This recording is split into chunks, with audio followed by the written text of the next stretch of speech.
ఎన్నికల రిజల్ట్ వచ్చిన తర్వాత కొత్త ప్రభుత్వం పగ్గాలు చేపట్టిన తర్వాత ఏం జరుగుతుంది, మొట్టమొదటిగా ఏం జరిగింది అన్నటువంటిది అర్థం చేసుకోవాలి. రాష్ట్ర వ్యాప్తంగా ఇచ్చాపురం నుంచి అలా కుప్పం వరకు కూడా 175 స్థానాల్లో 11 స్థానాలు మేము సంపాదించుకున్నప్పటికీ, ఓటమి పాలైనప్పటికీ ప్రజల తీర్పుకి కట్టుబడి మేము అధికారాన్ని దిగిపోయాం.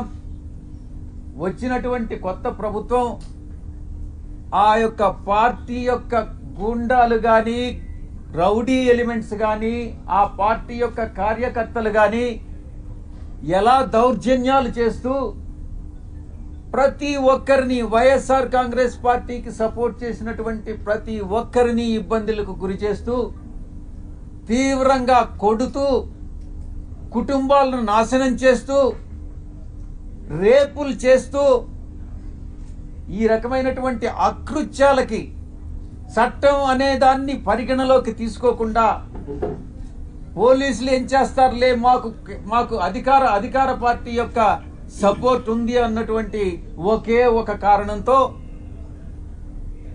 ఆ అకృత్యాలకన్నిటికీ పాల్పడడం జరిగింది. కొన్ని కుటుంబాలు కాసేపు నిశ్శబ్దంగా ఉండండి, ఎవరైతే ఇష్టం లేదో ప్రెస్ కాన్ఫరెన్స్ లో వాళ్ళు వెళ్ళిపోవచ్చు.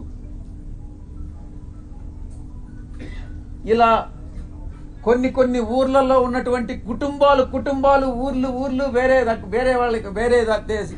ప్రాంతాలకు తరలి వెళ్ళినటువంటి మనం పరిస్థితులు చూసాం.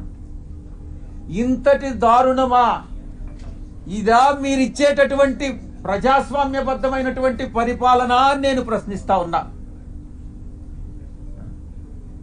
ఇప్పుడుండేటటువంటి అధికార పార్టీ ఎన్నికలకు ముందు ఎన్ని రకాలైనటువంటి హామీలు ఇచ్చింది ఒక్కసారి ఆలోచించుకోండి.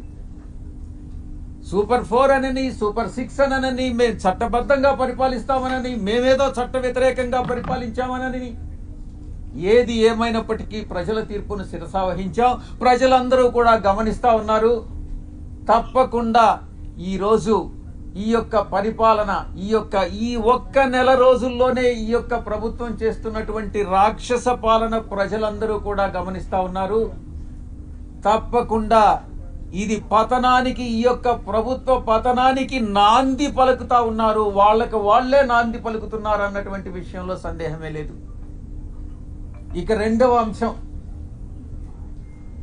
ఎవరైతే నాయకులు ఉన్నారో వైఎస్ఆర్ కాంగ్రెస్ పార్టీ నాయకులు, వాళ్ళందరి మీద బురద చల్లడం. ఆ బురద చల్లడంలో కూడా ఒక క్రమంలో, ఒక క్రమబద్ధంగా, అన్ని వాళ్లకు ఉన్నటువంటి వసతులన్నిటినీ ఉపయోగించుకొని బురద చల్లేటటువంటి కార్యక్రమం, ఆరోపణలు, నిరాధారమైనటువంటి ఆరోపణలు చేసేటటువంటి కార్యక్రమం చేపడతా ఉన్నారు. ఇదంతా పద్ధతి ప్రకారమే జరుగుతా ఉంది. నేను ఒక్కటే చెప్తా ఉన్నా, ఎవరైతే ఈ నిరాధారమైన ఆరోపణలు చేశారో, ఎవరైతే నా పేరు ప్రతిష్టలు దెబ్బతీసేదానికి ప్రయత్నించారో, వాళ్ళు ఎంత పెద్దవాళ్ళైనా, ఏ పార్టీకి చెందినటువంటి వాళ్ళైనా, అది మా పార్టీలో వాళ్ళైనా కావచ్చు, అధికార పార్టీకి సంబంధించినటువంటి వాళ్ళైనా కావచ్చు, వదిలే ప్రసక్తే లేదు అని నేను ఘంటాపదంగా చెప్తా ఉన్నా. ఇక ఎవరైతే ఈరోజు ఇంకొక విషయం కూడా చెప్పాలి మీకు.